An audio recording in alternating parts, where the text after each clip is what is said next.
Kobe Bryant is one of the greatest players of all time, and he definitely has the resume to show it. He's put in countless hours to his game, which translated to the court.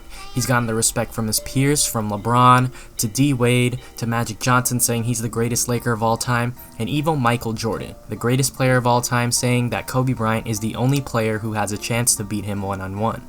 The thing is, although Kobe gets the credit from his peers and his teammates, it seems that the media and the general public don't believe that Kobe is one of the best players of all time.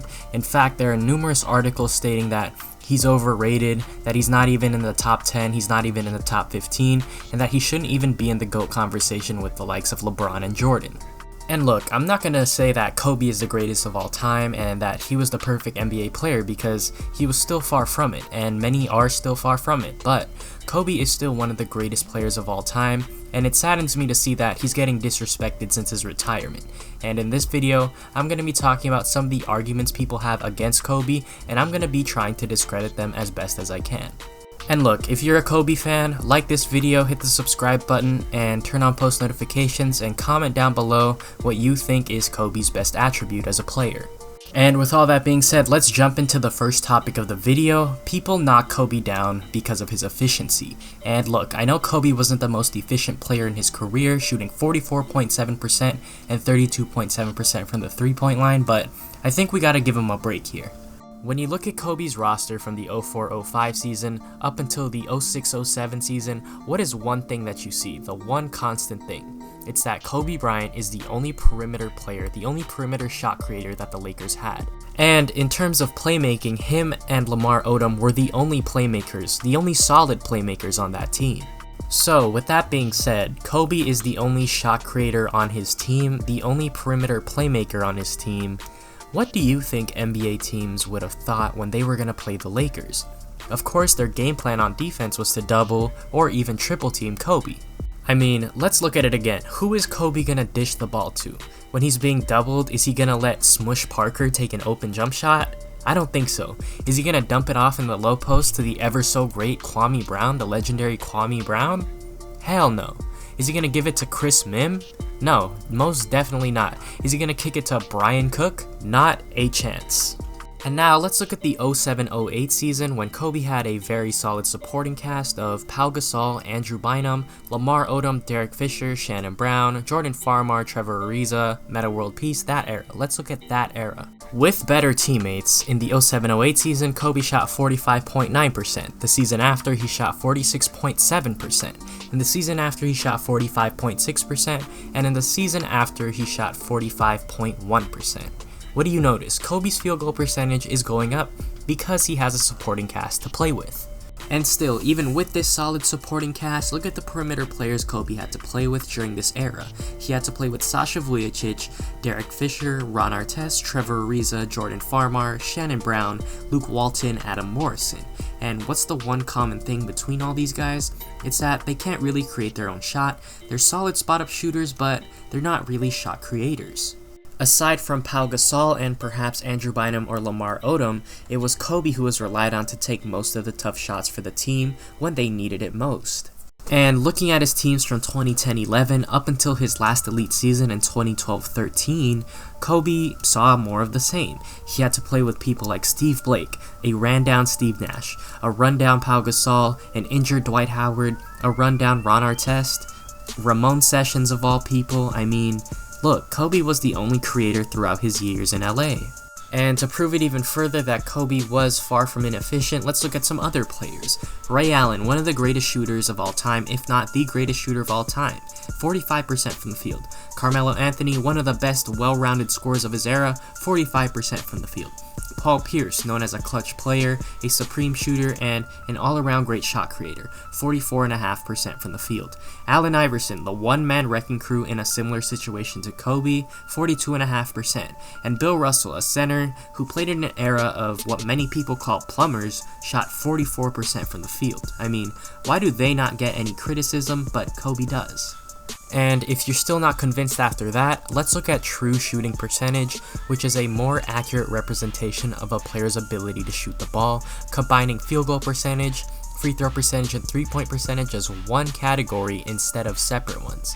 50% according to ESPN is considered average, 55% is considered great. So, starting from highest to lowest, in the 06-07 season, Kobe shot 58%, in the 07-08 season, Kobe shot 57.6%, in the 12-13 season, Kobe shot 57%, in the 04-05 season, Kobe shot 56.3%, in the 08-09 season, he shot 56.1%, and you get the picture, he was around 55% on his career, with his lowest only being after injuries in 2014 and 2015. It was only during those two seasons that he had a true shooting percentage of below 50%, and on his career, Kobe shoots a very impressive 55% true shooting percentage. Compared to the likes of Michael Jordan, who had a 56.9% true shooting percentage, and LeBron James, who has a 58.9% true shooting percentage, and Kobe is not as inefficient as people make him seem.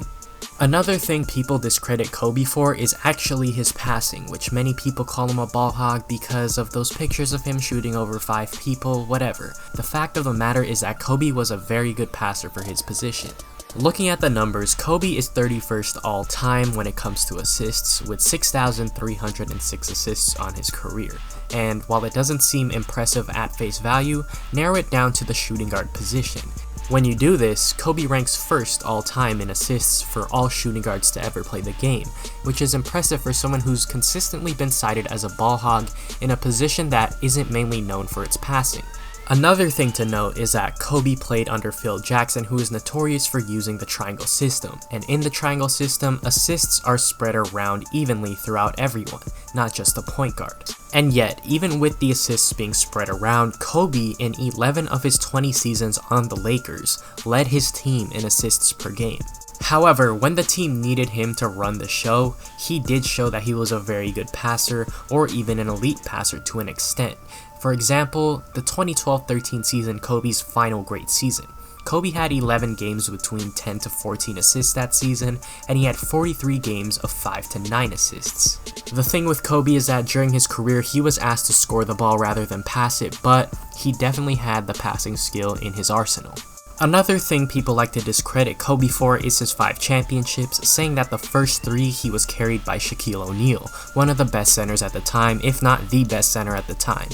But without Kobe, would Shaq have won the rings that he won? Most definitely not. Without Kobe, the Lakers' best perimeter player would arguably be Rick Fox, Brian Shaw, or Derek Fisher, who in no ways could produce like Kobe.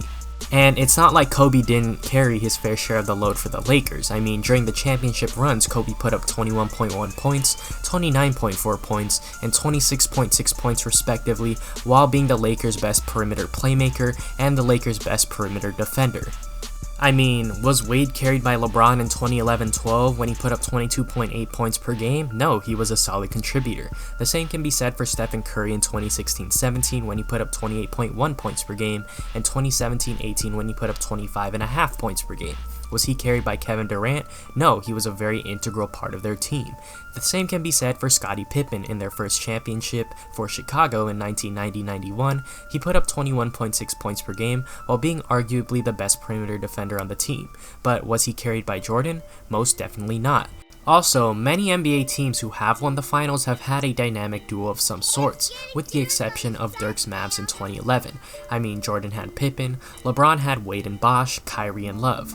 Duncan had Ginobili, Parker, and Popovich. Magic had Kareem, Worthy, and Scott. Larry had McHale, Parrish, and Dennis Johnson. Curry had Clay, Dre, and KD. So why is it that Kobe is the only player to get scrutinized for being carried by Shaq when he clearly carried more than his fair share of the load during their championship years? And finally, let's go to accolades. Many bag on Kobe for only winning the MVP once, but people fail to realize that during his prime, 2000 to about 2013, he was consistently ranked in the top 5 MVP race, and he was snubbed numerous times. We all know the infamous 2005-2006 season where Nash put up 18.8 points, 4.2 rebounds, and 10.5 assists, while Kobe put up 35.4 points, 5.3 rebounds, 4.5 assists, and single-handedly carried the Lakers into the playoffs, and yet, he did not get the MVP award that year. You can also argue that he was snubbed in 2006-2007 against Dirk Nowitzki, where Nowitzki put up 24.6 points, 8.9 rebounds, and 3.4 assists, while Kobe put up 31.6 points, 5.7 rebounds, and 5.4 assists, and again carried the Lakers into the playoffs. Another stat that people fail to look at when talking about Kobe's single MVP is MVP award shares, which is a stat that calculates the percentage of first place votes that a player got over their career for the MVP award. For example, in Curry's unanimous MVP season, he got all the first place votes, so he would gain 1 point in that category. In regards to Kobe, he has 4.202 MVP award shares, meaning that he was one of the most valuable players of his era. In fact, Kobe is top 10 all time in this stat, behind the likes of Karl Malone, Shaquille O'Neal, Larry Bird, Magic Johnson, Kareem Abdul-Jabbar, and Michael Jordan. I also feel that Kobe's 18-time All-Star selections, 15-time All-NBA selections, 11-time first-team selections, which is second all-time, his 12-time defensive selections, his 9-time first-team defensive selections, which is tied for first all-time, and his 2 scoring titles are being severely overlooked when assessing his career. And finally, there's this extremely inaccurate notion that Kobe Bryant was not a clutch player, and they throw around this, he was 5 for 22 on game-winning shots. They throw around that stat, and it is far from the truth. I mean, Kobe is first all-time in game winners with 36, and with that many field goals made in the clutch, I mean, it's no question that his field goal percentage is definitely gonna dip because he had such a high volume. And looking at the playoffs are when teams need their best players the most, right? Well, Kobe in the fourth quarter during the playoffs was actually an extremely dominant player. I mean, in 2001, he put up 8 points in the fourth quarter per game. 2002, 8.1 points. 2003, 9.6 points. 2006, 7.1 points. 2008, 9.2 points. 2009, 7.6 points. And 2010, 7.8 points in the fourth quarter. In 2001, 2009, and 2010, Kobe was top 5 in the league for most points in the fourth quarter during the playoffs. In 2002, 2003, and 2008, Kobe was the best in the league when it came to points in the fourth quarter during the playoffs.